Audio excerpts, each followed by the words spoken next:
देशातील ताज्या घडामोडी जाणून घेण्यासाठी STV महाराष्ट्र चॅनलला सबस्क्राइब करा, शेअर करा आणि बेल आयकॉन प्रेस करा।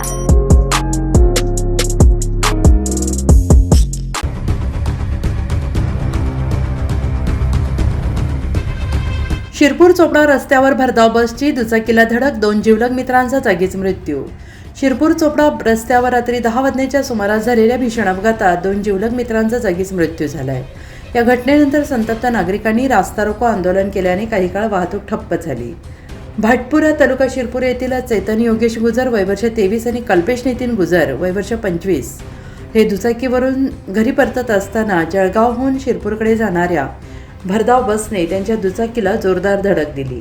ही धडक एवढी भीषण होती की बसने दुचाकीसह दोघांना सुमारे 10 ते 15 फूट फरफटत नेल्याचे दोघांचाही जागीच मृत्यू झालाय। अपघाताची माहिती मिळताच महामार्ग पोलीस केंद्र आणि शिरपूर शहर पोलीस ठाण्याचे कर्मचारी घटनास्थळी दाखल झालेत। पोलिसांनी नागरिकांची समजूत काढून वाहतूक सुरळीत केली आहे। या दुर्घटनेमुळे परिसरात शोककळा पसरली असून अपघाताचा पुढील तपास ठाणे पोलीस करत आहेत।